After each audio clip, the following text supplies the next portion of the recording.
신약성경 127페이지, 누가복음 18장 35절에서 43절입니다. 신약성경 127페이지, 누가복음 18장 35절에서 43절. 여리고에 가까이 가셨을 때 한 맹인이 길가에 앉아 구걸하다가 우리가 지나감을 듣고 이 무슨 일이냐고 물은데 그들이 나사렛 예수께서 지나가신다 하니 맹인이 외쳐 이르되 다윗의 자손 예수여 나를 불쌍히 여기소서 하거늘 앞서가는 자들이 그를 꾸짖어 잠잠하라 하되 그가 더욱 크게 소리질러 다윗의 자손이여 나를 불쌍히 여기소서 하는지라. 예수께서 머물러 서서 명하여 데려오라 하셨더니 그가 가까이 오매 물어 이르시되 내게 무엇을 하여 주기를 원하느냐? 이르되 주여 보기를 원하나이다. 예수께서 그에게 이르시되 보라 내 믿음이 너를 구원하였느니라 하시매 다 같이 곧 보게 되어 하나님께 영광을 돌리며 예수를 따르니 백성이 다 이를 보고 하나님을 찬양하니라. 아멘. 아멘. 이 시간 성가대의 찬양이 있습니다.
이 시간 담임 목사님 눈을 뜨게 한 맹인의 믿음이란 제목으로 말씀 전하십니다. 우리 옆에 분들하고 인사 나누겠습니다. 참 좋은 날입니다. 잘 오셨습니다.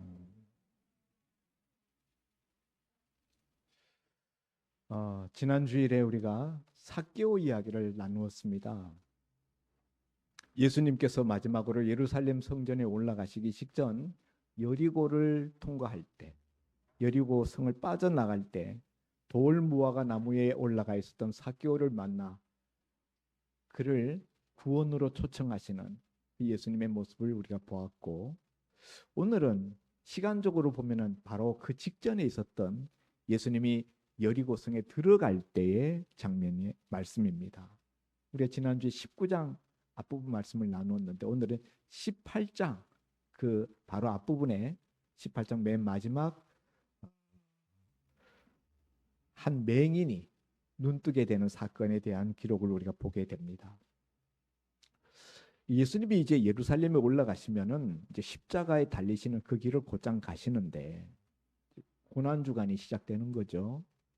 근데 그 전에 마지막 행보, 여리고에서의 마지막 행보 두 가지가 삭개오를 만난 것, 그리고 여기 소경을 만나서 그의 눈을 뜨게 한 사건이에요.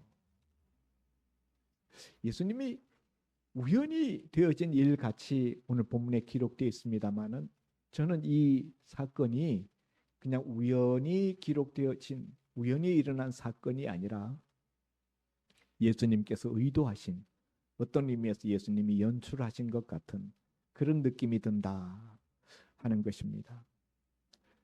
예수님은 맨 마지막 예루살렘에 가서 십자가에 달리시기 전에 삭개오 사건을 통하여서 예수님이 왜 이 땅에 오셨는지를 분명히 언급하셨어요.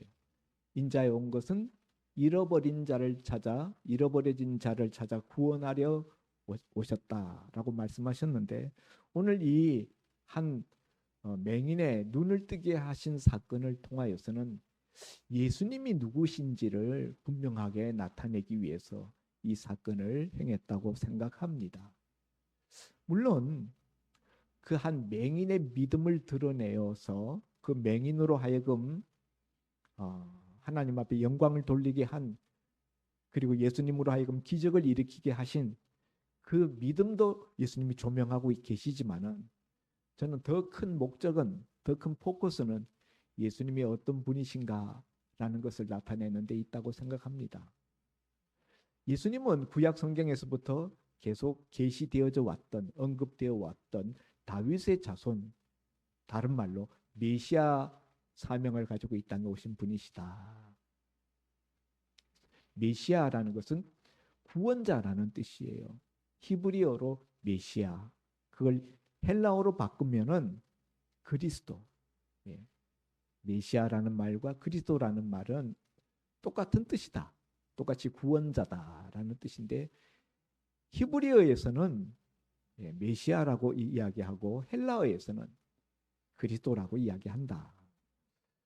그래서 예수님은 구원자로 오신 자기의 모습을 성경 곳곳에서 나타내 주셨고 특별히 요한복음에서는 이를 표적이라 예수님이 일으키신 기적들을 세메이온 헬라어에서 표적이라는 단어로 묘사하고 있는데 이 표적이라는 것은 그 기적을 통하여서 예수님의 어떤 부분을 설교하는 것과 같은 광고판처럼 예수님은 이런 분이시다라는 것을 나타내 보여주는 그런 설명적인 기적이 요한복음에 쭉 나오죠.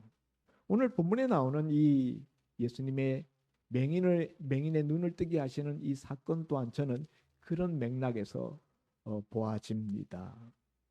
성경에 구약 성경에 예수님이 구원자로 오실 것에 대한 예언의 말씀이 곳곳에 있습니다만은 대표적인 곳이 이사야 61장 1절 이하에 있는 말씀과 또 이사야서 35장에 있는 말씀이에요.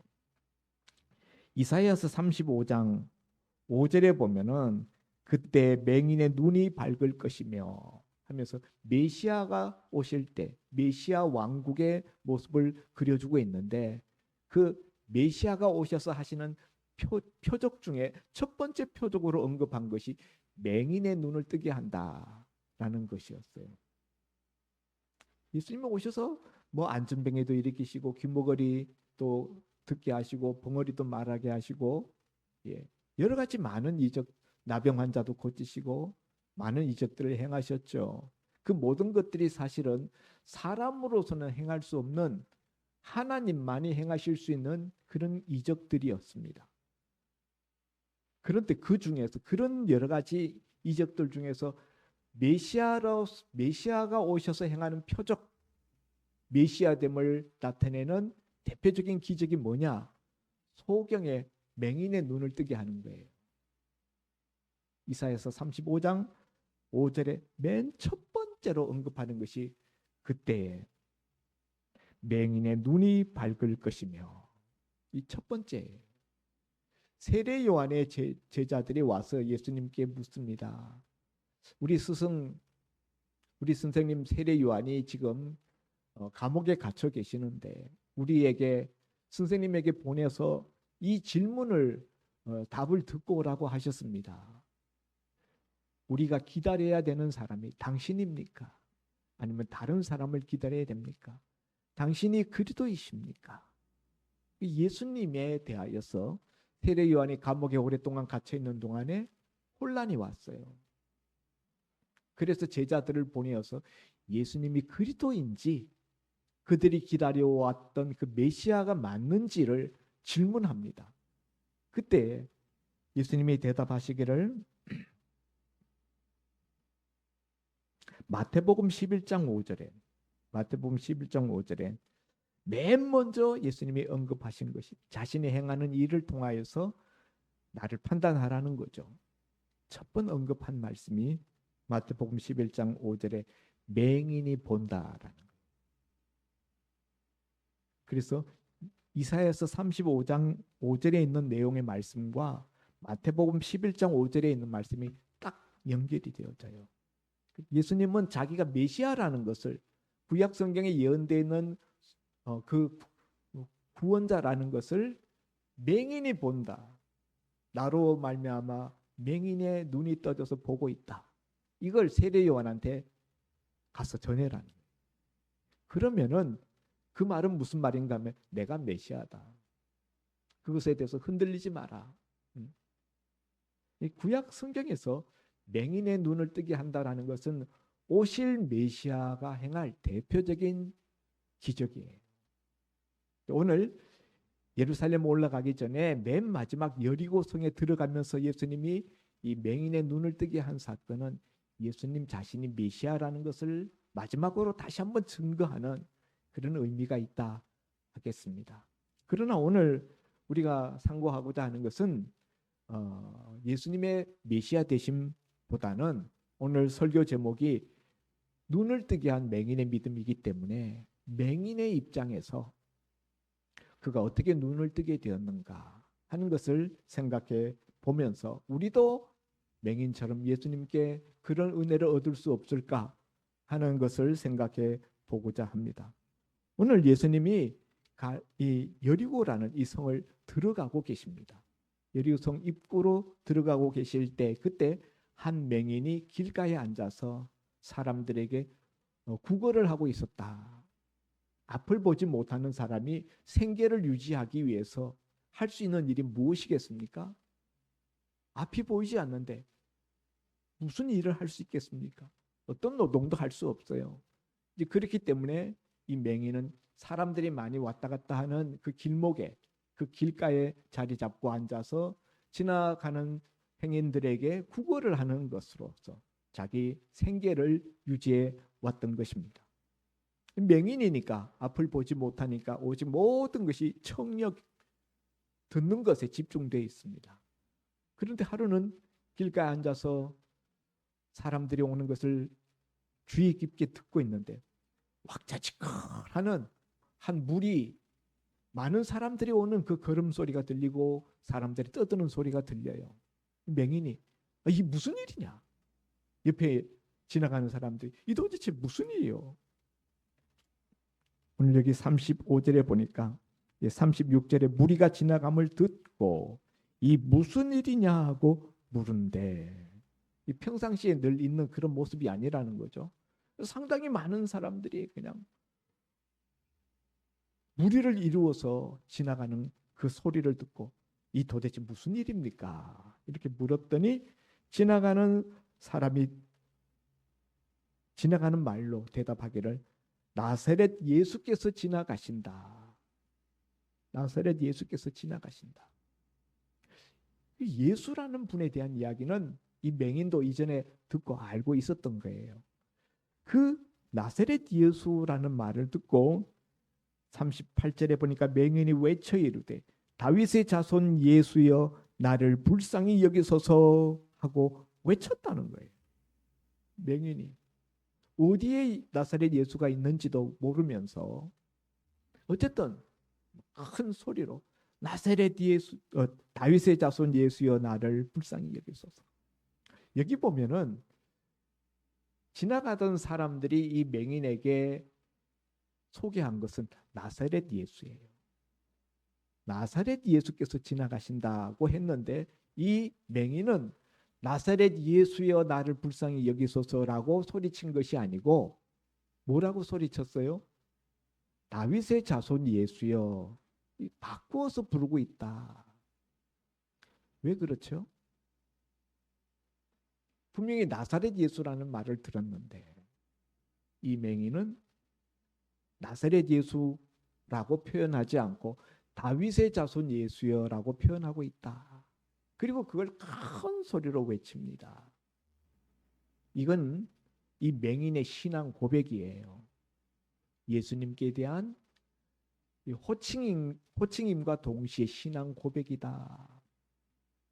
나사렛 예수라는 단어 속에는 어떤 의미가 들어있는가 하면은 나사렛이라는 마을은 갈릴리 지역의 작은 시골 마을이에요. 우리 식으로 이야기하면은 저 강원도 어느 시골, 그런 그 느낌으로 그런 어감으로 불려지는 나사렛. 그래서 나사렛에서 무슨 선한 것이 나겠느냐 그런 속담이 있을 정도로 아주 외진, 아주 변두리 작은 마을이다.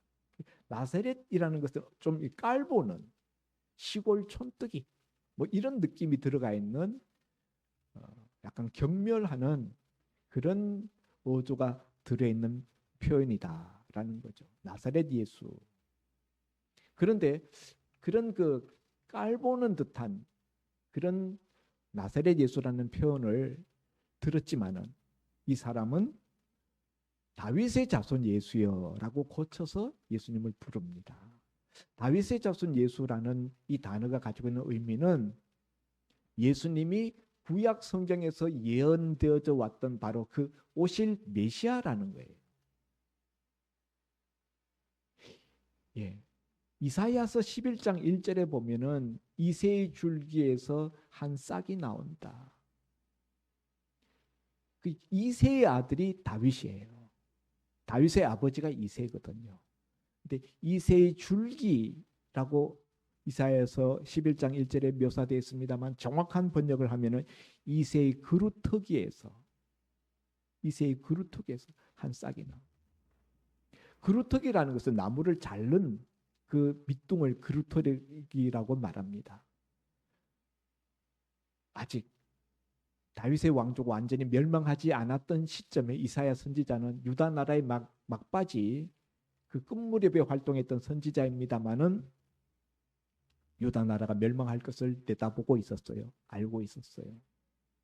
그런데 그가 하나님께서 유다 나라를 다윗의 그 왕가를 하나님께서 마침내 무너뜨리시고 그 다윗의 왕가를 끊어버리실 것을 내다보고 그러나 다윗의 혈통의 왕가를 무너지겠지만은 하나님께서 그 이새의 뿌리 다윗의 후손으로 인류를 구원할 메시아를 보내신다는 것을 새로운 한 싹, 새로운 한 줄기로서 묘사하고 있는 거예요. 이사야서 11장 1절의 그 말씀은 오실 메시아에 대한 예언이에요. 그 메시아가 다윗의 후손으로 온다는 거예요. 예. 그런데 바로 이와 같은 내용을 유대인들은 그 당시 유대인들은 일반적으로 다 알고 있었던 내용이에요. 예. 메시아는 다윗의 자손으로 온다. 이 소경도 이 맹인도 오실 메시아는 다윗의 자손으로 온다는 것을 알고 있었는데 나사렛 예수시라는 이야기를 듣고는 대뜸 그 예수님을 향하여 다윗의 자손 예수여 나를 불쌍히 여기소서라고 불렀다는 거예요. 이것은 예수님을 구약 성경에서부터 선지자들이 하나님께서 말씀해 오신 바로 그 오실 메시아가 바로 예수님이라는 고백인 거예요.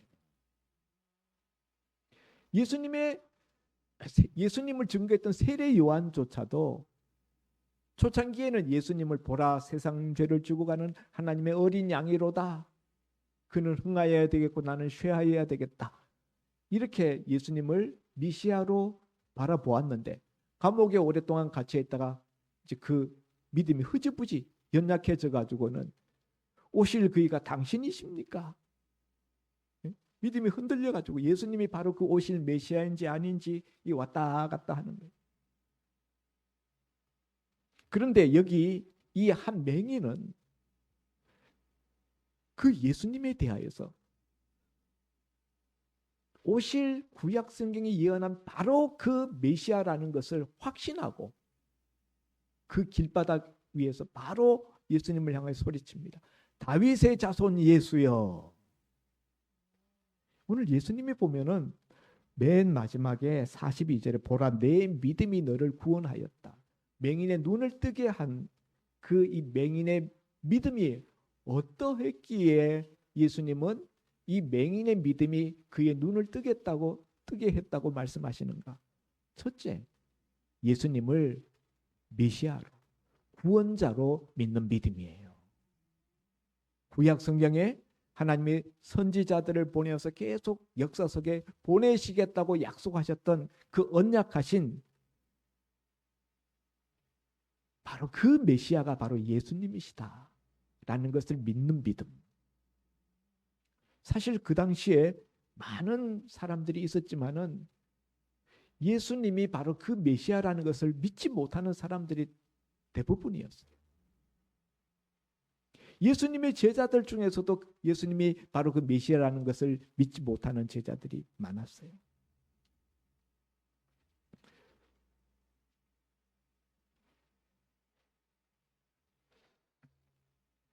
당시 종교 지도자들도 예수님이 그 메시아라고 믿지 않았죠. 그래서 결국 십자가에 못 박았죠. 그런데 이 길바닥에 있는 저주받은 인생이라고 사람들이 생각하고 있었던 이 맹인은 예수님이 누구인지 눈이 다쳐서 볼 수 없음에도 불구하고 환히 보고 있었다. 믿고 있었다. 얼마나 놀라운 일입니까? 밝은 눈을 가지고서도 예수님을 보고 예수님의 숱한 이적들을 보면서도 예수님이 누구인지를 참되게 알지 못했던 그 시대 사람들과 너무 대비되지 않습니까? 예. 두 번째로 이 사람이 가진 믿음은 주변에 핍박과 방해와 회방과 억압이 있지만은 굴하지 않는 믿음이에요. 나사렛 예수가 아니라 다윗의 자손 예수여라고 소리치니까 그 중에 어떤 사람들은 이 맹인의 외침이 마음에 안 들었던 사람들도 있었을 거예요. 나사렛 예수라고 이야기했는데 저거는 다윗의 자손 예수라고 그러네. 나사렛 예수 이렇게 깔보는 사람들이죠. 소리치니까 시끄러, 조용히 해, 떠들지 마. 이 맹인을 향해서 윽박지릅니다. 그런데 이 맹인은 그렇게 주변에 책망하는 소리, 윽박지르는 소리를 듣고 어떻게 했어요? 굴하지 아니하고 더욱 크게 소리 질러 다윗의 자손 예수여 나를 불쌍히 여기소서 외쳤다는 거예요. 여러분, 믿음은 무엇입니까? 하나님에게 은혜를 얻는 믿음. 믿음은 하나님에게 은혜를 얻습니다. 그런데 하나님에게 특별히 은혜를 얻는 믿음은, 저를 똑바로 잘 보세요. 설교할 때는 설교자의 얼굴을 보면서 설교를 들어야 됩니다.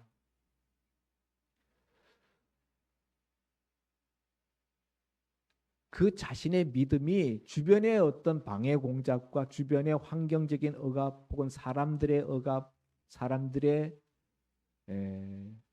책망, 회방 이런 것이 있어도 굴하지 아니하고 믿음의 모습을 견지하는 거예요. 그게 믿음입니다.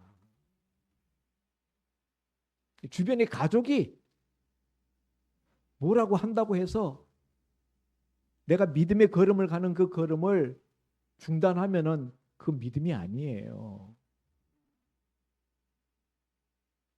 내 남편이, 내 자녀가, 또 내 직장 상사가 그 믿음의 길 가는 것을 가지 말라고 그런다고 해서 거기에 굴복하는 것은 믿음이 아니다. 오늘 이 맹인은 사람들에게 손을 벌려서 동량으로 얻어먹고 사는 사람입니다.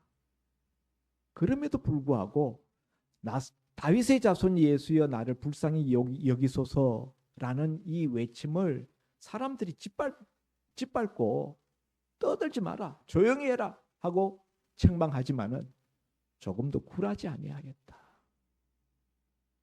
저 사람들한테 잘못 보이면, 저 사람들 말을 안 들으면 나한테 동량 안 줄 텐데, 저 사람들 손에서 동량이 나와야, 적선이 나와야 내가 먹고 사는데, 저 사람들 말을 내가 안 듣고 없어서 내가 이러다가 내가 먹고 사는 것이 끊어지지 않을까? 이런 두려움, 이런 생각하지 않았어요.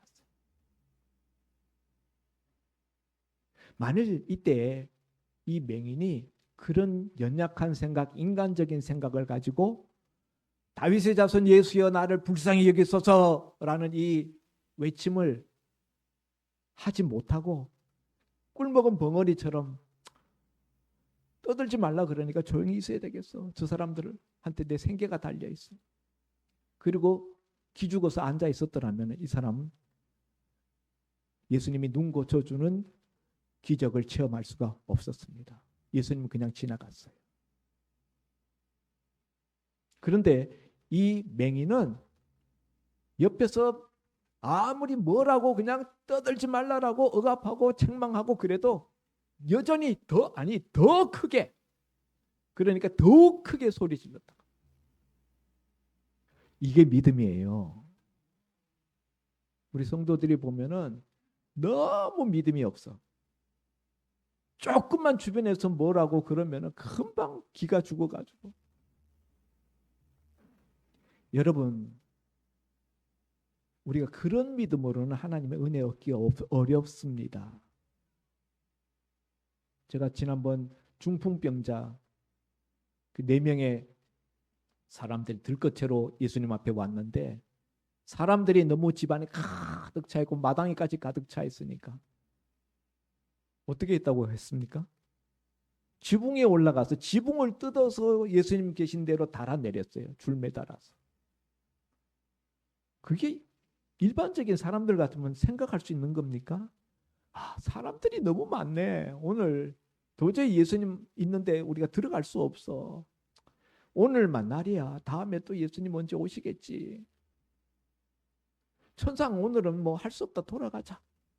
그랬었더라면은 그 중풍병자는 예수님에게 고침받는 그런 일이 없었어요. 언제든지 우리는 신앙의 걸음을 걸을 때 회방하는 세력들 만나게 되고 방해물을 만나게 됩니다. 그럴 때 굴하지 아니하고 그것을 딛고 넘어가는 것, 그게 바로 믿음이에요. 내 믿음이 너를 구원하였다 할 때 첫 번째는 예수님을 자기를 구원할 구원자로 믿는 믿음. 두 번째는 주변의 압박과 주변의 억압이 있었지만, 방해 공작이 있었지만 굴하지 아니하고 예수님을 끝까지, 아니 더욱 크게 부르짖어 예수님을 붙잡은 것. 이것이 그를 구원하는 믿음이 되었다는 사실입니다. 세 번째로는요, 이렇게 더욱 크게 소리 지르니까 예수님이 지나가다 말고 길에서 머물러 섭니다. 그 자리에서 머물러 서서 제자들에게 말씀하시기를 40절에 보니까 데려오라. 저를 데려오라. 데려왔어요. 이 맹인이 예수님 앞에 도착하니까 예수님이 이 맹인에게 질문을 던집니다. 내게 무엇하여 주기를 원하느냐? 내가 내게 무엇하여 주기를 원하느냐? 이렇게 물으셔요. 어떻게 보면은 이 당연한 뭐 이런 걸 물으시는가? 당연한 걸 예수님이 당연한 대답을 묻는 것 같이 느껴집니다. 그러나 여러분 사실은 그렇지가 않아요. 내가 내게 무엇하여 주기를 원하느냐라는 이 예수님의 질문은 다른 말로 바꾸면은 너는 나를 어떤 존재로 생각하느냐? 너는 나를 너에게 무엇을 해줄 수 있는 존재로 너는 생각하느냐? 예수님을 누구로 믿느냐는 거예요. 당시의 맹인들이 가장 길가에 앉아서 동량을 구하는 이런 사람들이 제일 많이 원했던 건 뭘까요?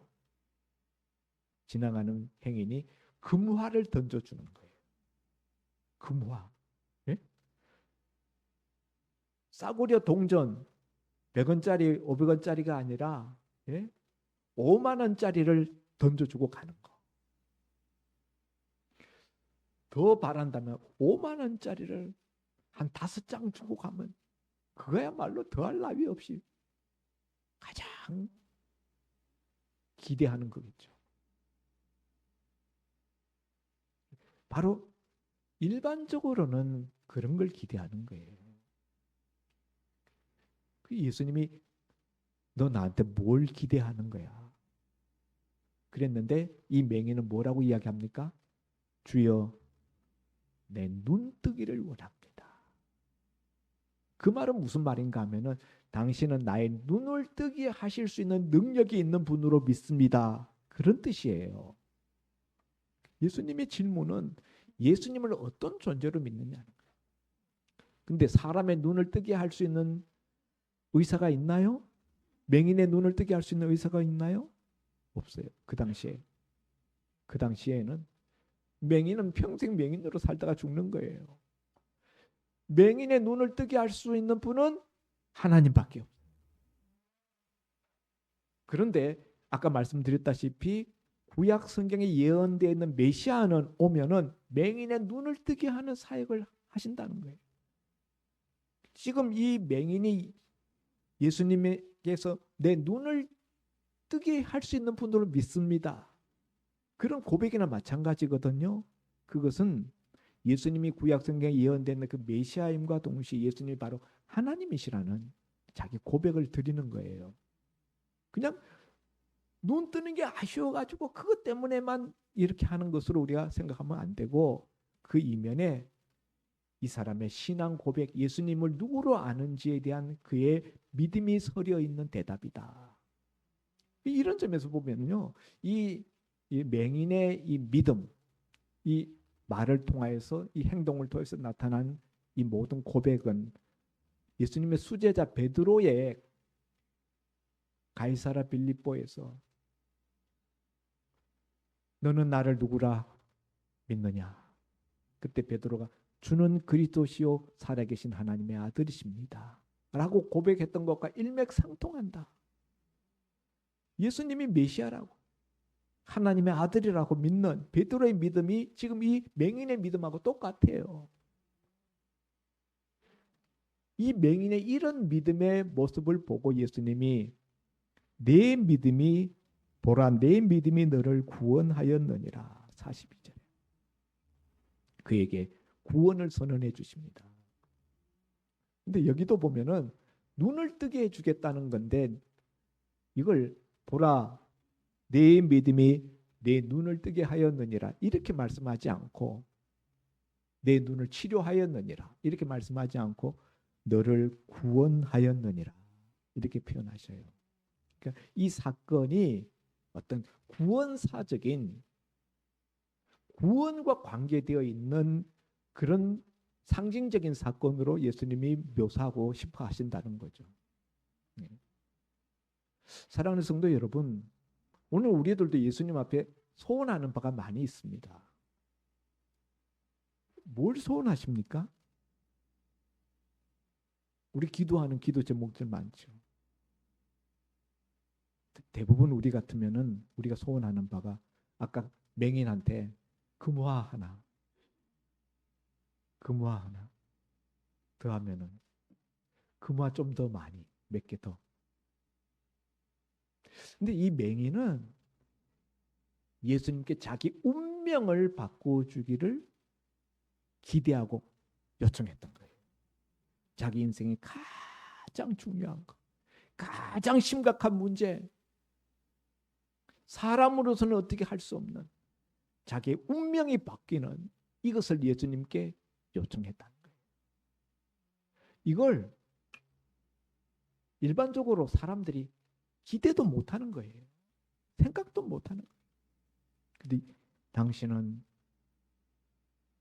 메시아시오, 하나님의 아들이시고 능히 내 운명을 바꿔주실 수 있는 분인 줄 제가 믿습니다.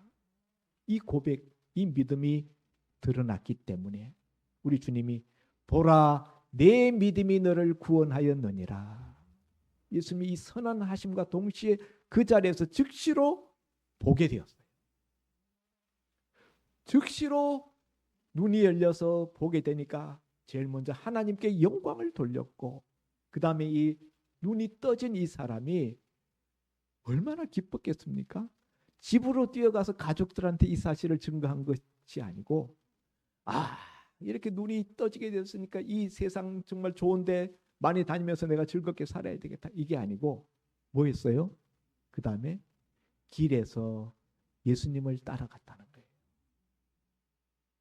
주를 따른다라는 말은 예수님의 제자가 됐다는 말이에요.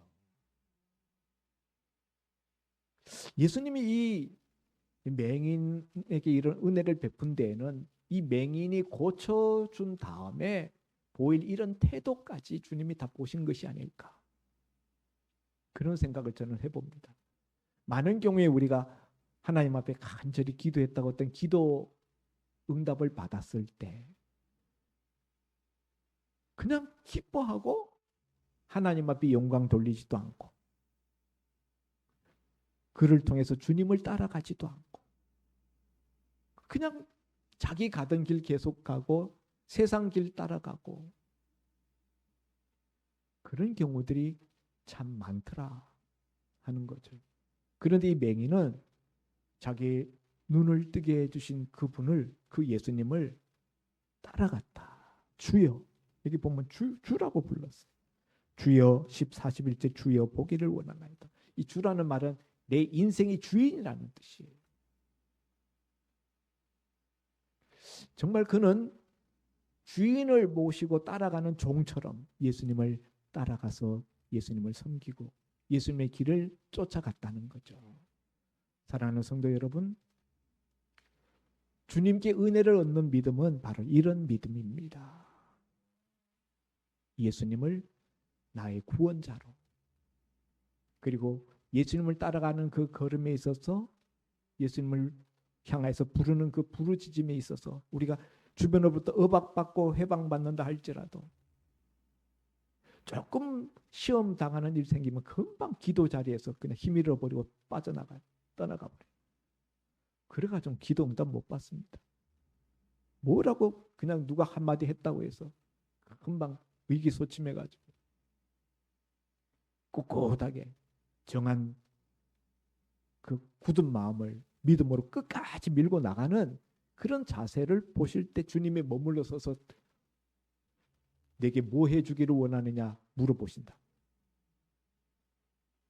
그리고 그때 주님이 우리에게 뭔가 은혜를 주시려고 할 때 우리 자잘한 거 구하지 맙시다. 예?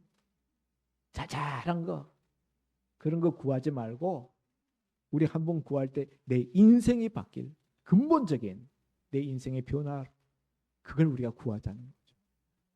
우리 주님은 하나님이십니다. 능히 그렇게 해주실 수 있는 분이십니다. 예. 오늘 이 한 맹인의 눈을 뜨게 한 그의 믿음을 본받아서 저와 여러분도 이런 은혜를 체험하고 간증하는, 그리고 하나님 앞에 영광 돌리는 주인공들이 다 될 수 있기를 주의 이름으로 축원드립니다. 기도합니다. 아버지 하나님, 오늘 여리고 도성에 들어가시던 예수님이 만났던 길가에 앉은 한 맹인 거지, 아무도 그의 인생을 바꿔줄 수 있으리라는 기대를 하지 못했고 본인도 그런 생각을 못했었습니다마는 예수님이 지나가신다는 이야기를 들었을 때 그가 비록 눈이 감겨진 채로 들은 풍언으로 예수님에 대해서 알고 있었던 그 작은 지식을 가지고 예수님 앞에 나아가 다윗의 자손 예수여라고 크게 부르짖고 핍박과 주변에 책망이 있음에도 불구하고 굽히지 아니하고 끝까지 예수님을 향해 더 높이 다윗의 자손 예수여 나를 불쌍히 여기소서 부르짖음으로 길 가던 주님이 멈추어 서서 그를 데려오게 하시고 그에게 무엇을 원하는지를 물어보시는 은총을 얻게 되었습니다. 그때 그는 놓치지 않고 주여 보기를 원합니다. 자기 인생의 최대의 가장 큰 문제, 인생을 바꿀 수 있는 그 가장 큰 요청을 주님 앞에 드렸습니다. 예수님이 자기 인생을 능히 바꾸실 수 있는 분인 것을 믿었기 때문이었습니다. 아버지 하나님, 오늘 우리들도 이 맹인의 믿음을 배우게 하시고 우리도 우리 주님 앞에 이와 같이 믿음의 모습으로 드러나서 우리 주님께서 내 믿음이 너를 구원하였느니라 라는 응답을, 말씀을 듣는 종들이 될 수 있게 하여 주옵소서. 예수님 이름으로 기도하옵나이다.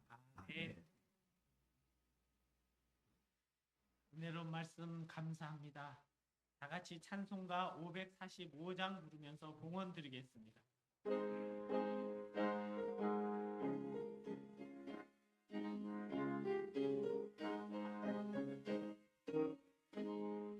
이근의 아무 증거 아니되어 믿음만을 가지고서 늘 걸으며 이 아무 소리 아니되어도 하나님의 약속 위에 서리라.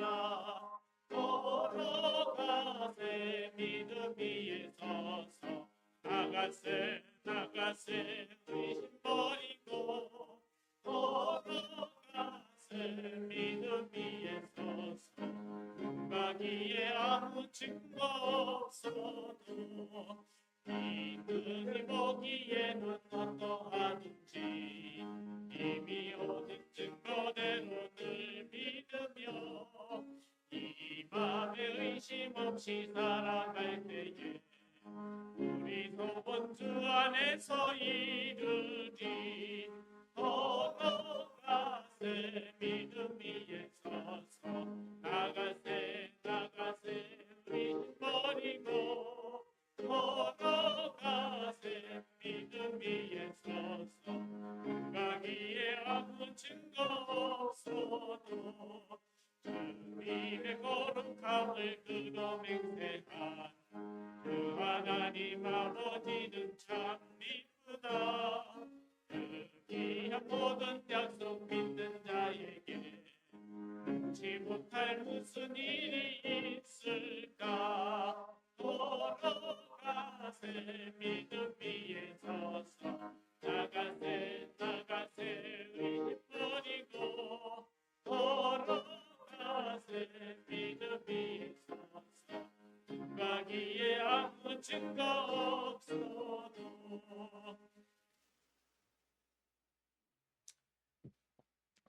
하나님 아버지, 우리가 믿음이 있다고 하지만 너무나 믿음이 연약합니다.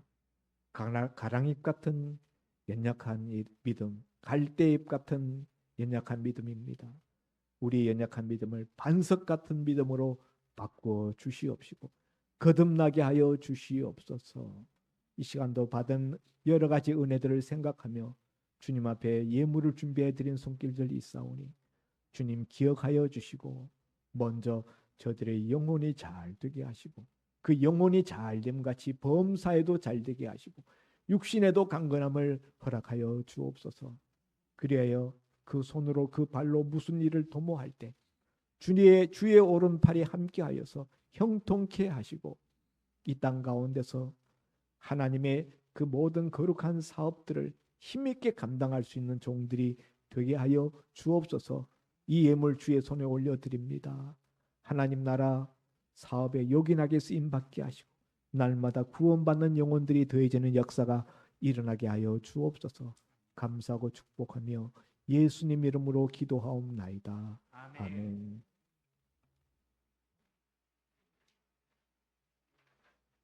교회 소식입니다. 오늘은 예배 이후에 1시 반에 우리 남녀대 헌신 예배 있습니다. 안성 서면 산돌교회를 섬기시는 김현택 목사님을 모시고 예배를 드리는데요. 그런 이유로 오늘 지난주에 이어서 오늘도 정교회 우리 이제 식사를 합니다. 예배가 오후에 있기 때문에 그냥 기다릴 수 없어서 같이 식사를 하시고 오후에 헌신 예배를 드리도록 하겠습니다. 그래서 2조가 지난주에서 이번 주까지 연속해서 수고해 주셨습니다. 감사합니다. 그리고 오후 예배가 있는 만큼 오늘 이제 저녁 예배는 없습니다. 아시고 저녁에 또 오시지 않도록 명심하여 주시기 바랍니다. 그 다음에 정기노회가 내일 10시에 성문교회에서 있습니다. 목사님께서 또 정기노회 참석하시고요. 그 다음에 노회 수양회가 화요일부터 금요일까지 강원도 정선에서 있습니다. 사모님 이제 몸이 불편하셔서 목사님만 참석하십니다. 이런 이유로 인해서 금요일까지 목사님도 수양회가 있기 때문에 금요 수요 예배는 윤진호 목사님께서 인도하실 예정입니다. 다 같이 일어나셔서 찬송가 518장 통영 1장 부른 후에 윤진호 목사님 축도로 예배 마칩니다.